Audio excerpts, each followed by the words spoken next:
Chicos y chicas, qué bueno que están del otro lado. Bienvenidos a este lugar, a este encuentro para pensar juntos, para reflexionar, para que el alma se nos estire un poquito. Hoy vamos a viajar en el tiempo a una de las historias más fascinantes y menos comprendidas de las Escrituras. Una historia que habla de ladrillos de orgullo de idiomas extraños y de un Dios que mira desde lo alto. Es la historia de la Torre de Babel. Muchos la conocen, la han escuchado en la escuela dominical. Pero hoy la vamos a desmenuzar, le vamos a sacar el jugo. Para que no sea solo un relato antiguo, sino una palabra viva para tu vida, para la mía, para este 2025, que nos encuentra llenos de proyectos, y a veces llenos de nosotros mismos.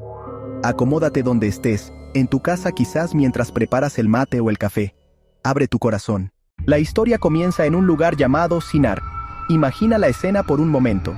Después del gran diluvio, la humanidad comenzaba a multiplicarse de nuevo. Eran un solo pueblo, una sola familia gigante, que hablaba un mismo idioma. No había barreras de comunicación. Todos se entendían.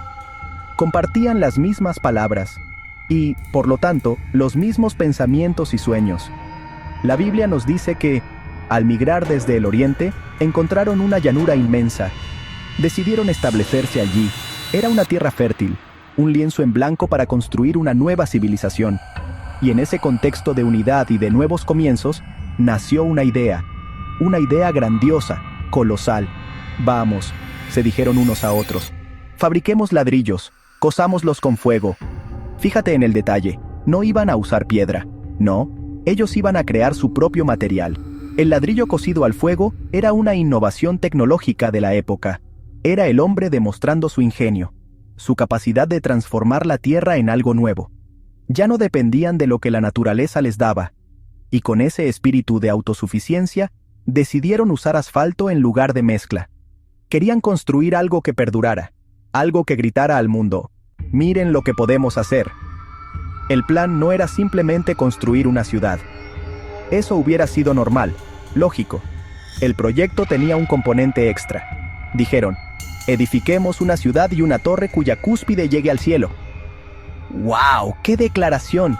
No querían solo un edificio alto, querían tocar el cielo. Esto no era una necesidad de vivienda, era una declaración de intenciones. La construcción comenzó con un fervor impresionante. Imagina a miles de personas trabajando con un solo propósito. El sonido de los ladrillos golpeando las voces de los capataces, dando órdenes, el olor del asfalto caliente, todo en una perfecta sincronía, porque todos hablaban el mismo idioma. La comunicación era fluida, perfecta. Si alguien necesitaba más ladrillos, lo pedía y al instante se los traían. Si un arquitecto tenía una nueva idea para reforzar una sección, todos la entendían y la aplicaban. Esa unidad de lenguaje era el motor que impulsaba la construcción a una velocidad vertiginosa. La torre crecía día a día, una silueta imponente que se recortaba contra el cielo de la llanura de Sinar. El proyecto se convirtió en el centro de sus vidas. Era su razón de ser, su orgullo colectivo. Cada ladrillo que ponían no era solo un pedazo de arcilla cocida, era un peldaño más en su ascenso hacia la fama y la autonomía. Se sentían poderosos, invencibles. ¿Qué podía detenerlos? Eran inteligentes, organizados y estaban completamente unidos. Habían encontrado la fórmula para el éxito humano, la colaboración sin fisuras. En el fondo, esta torre era un acto de rebelión silenciosa. Era decirle a Dios: gracias por salvarnos del diluvio, pero a partir de ahora, nosotros nos encargamos. Y mientras en la tierra todo era ruido, fervor, trabajo febril, en el cielo había silencio. Dios observaba. La Biblia usa un lenguaje muy humano, muy gráfico para describir este momento. Dice que Dios descendió para ver la ciudad y la torre que edificaban los hijos de los hombres. Imagínate la escena. Dios, el creador del universo, el que sostiene las galaxias en su mano, tiene que bajar para ver la obra maestra de la humanidad. Hay una ironía divina en esa frase. Lo que para el hombre era una construcción que llegaba al cielo, para Dios era algo tan pequeño que tenía que acercarse para poder verlo bien. Al observar, Dios no ve solo ladrillos y asfalto. Él ve más allá, ve la intención del corazón. Y lo que ve le preocupa. No porque la torre fuera una amenaza real para su trono. Eso sería ridículo. Lo que le preocupa es la trayectoria del corazón humano. Él dice: he aquí el pueblo es uno. Todos estos tienen un solo lenguaje. Han comenzado la obra, nada les hará desistir ahora de lo que han pensado hacer. Dios reconoce su capacidad, su unidad, su determinación. Pero ve que esa capacidad, sin Él en el centro, los llevará a un camino de autodestrucción. La reacción de Dios no es la de un tirano celoso de su poder. Es la de un padre que ve a sus hijos corriendo hacia un precipicio. Entonces, Dios toma una decisión. El plan divino se pone en marcha de una manera instantánea y caótica. Imagina la escena en el andamio más alto de la torre. Un capataz grita: «¡Pásame más ladrillos!». Pero el ayudante oye un galimatías. Frunce el ceño confundido. Le responde en su idioma recién nacido: «¿De qué estás hablando? Necesito agua». De repente la comunicación se gripa y se detiene con un chirrido. El caos se extiende como la pólvora por toda la obra. El que pide una pala recibe un martillo. El que advierte de un peligro no es comprendido. La colaboración se transforma en desconfianza. La unidad en frustración. La frustración en enojo. Los amigos de la mañana se convierten en extraños por la tarde. Las familias se miran sin entenderse. La perfecta sinfonía de la construcción se convierte en una cacofonía. La gente empieza a agruparse con los que hablan igual. Pequeños grupos de idiomas comienzan a formarse. El gran proyecto queda abandonado. ¿Cómo podrían continuar si no se ponen de acuerdo sobre un ladrillo? La magnífica torre se convierte en un monumento a su fracaso. La Biblia dice: «Y cesaron de edificar la ciudad». El sueño se había desvanecido. Una estructura a medio terminar y un pueblo fracturado. El nombre, Babel, suena a confundir. Desde ese punto de confusión comenzaron a dispersarse. Cada grupo lingüístico tomó su propio camino. Se fueron en todas direcciones sobre la faz de la tierra. Irónicamente, se cumplió lo que temían: fructificad, multiplicaos, llenad la tierra. Para entender la magnitud de lo que sucedió en Babel, es fundamental que vayamos a las Escrituras. No es un cuento, no es una fábula. Está registrado en la palabra de Dios como un evento histórico con profundas implicaciones espirituales. En el libro de Génesis, capítulo 11, los versículos del 1 al 9 nos narran esta historia de manera directa y sin adornos. Te animo a que lo leas, a que subrayes, a que dejes que esas palabras te hablen. Comienza diciendo: «Tenía entonces toda la tierra una sola lengua y unas mismas palabras».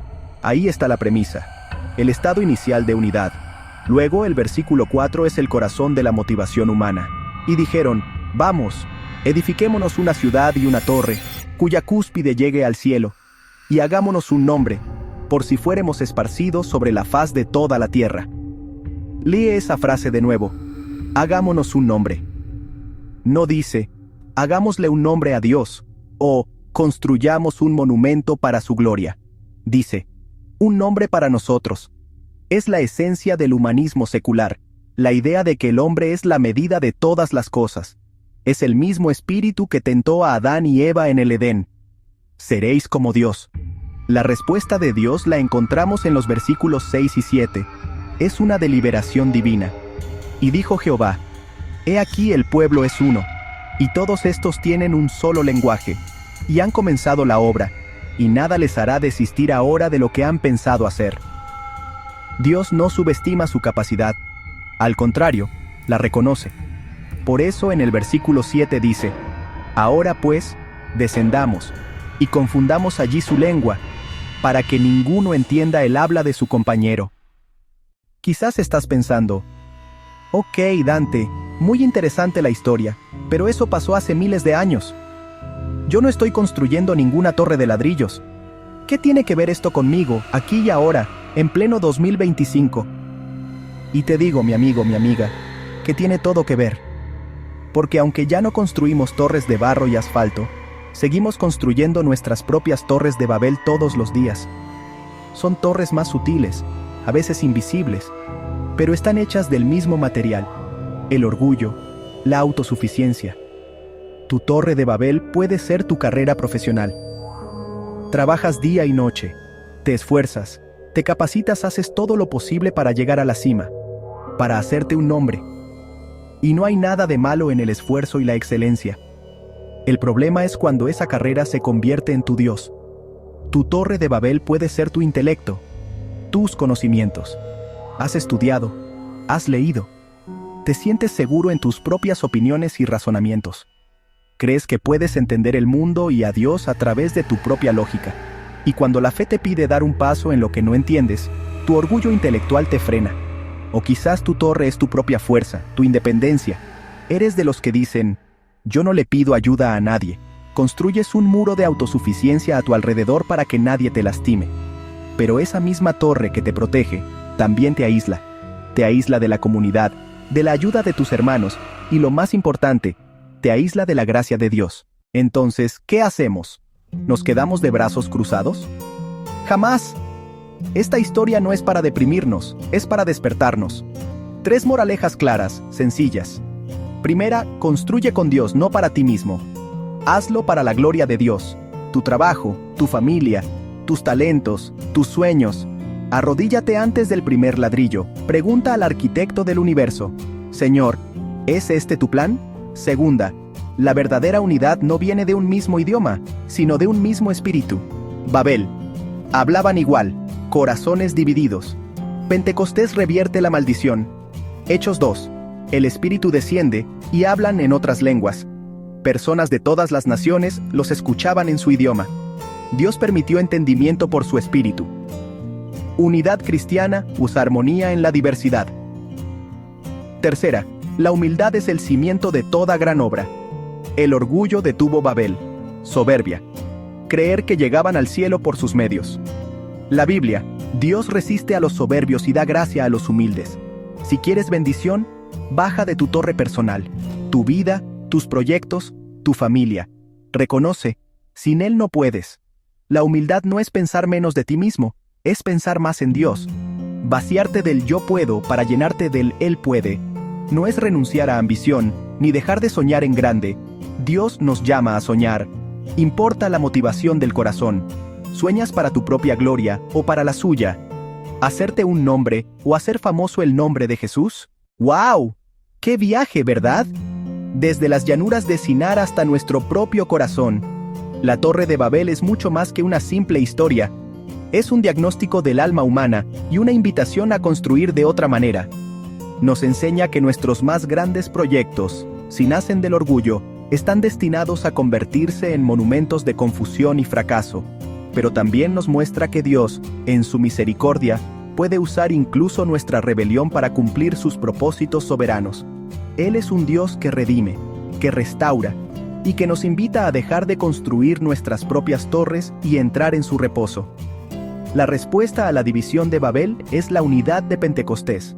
La respuesta a la confusión de lenguas es el lenguaje universal del amor de Cristo que derriba barreras y nos hace uno en Él. No importa de dónde vengas, ni qué idioma hables, ni cuáles hayan sido tus fracasos. En la cruz, Dios proveyó el único camino al cielo, no a través de ladrillos de esfuerzo humano, sino por la fe en el sacrificio de su Hijo. Deja de intentar construir tu propia escalera. Acepta el regalo del ascensor, la gracia. Espero que esta reflexión te haya tocado y que te haya hecho pensar, que te anime a revisar los planos de tu vida y a confiar que el arquitecto divino tiene el control total. No tengas miedo de demoler las torres de orgullo que has levantado. En ese terreno vacío Dios puede empezar a construir algo eterno, algo que realmente valga la pena. Algo que no busca un nombre para ti, sino que glorifica el nombre sobre todo nombre, Jesús. Si este mensaje te ha bendecido o te ha servido, no te lo guardes. Compártelo con alguien que lo necesite. Dale like a este video y ayuda a que más gente lo vea. Si no eres parte de nuestra familia de soñadores y guerreros, ¿qué estás esperando? Suscríbete y activa la campanita. Te mando un abrazo gigante. Nunca dejes de soñar, nunca dejes de creer. Nos vemos en la próxima. ¡Chao!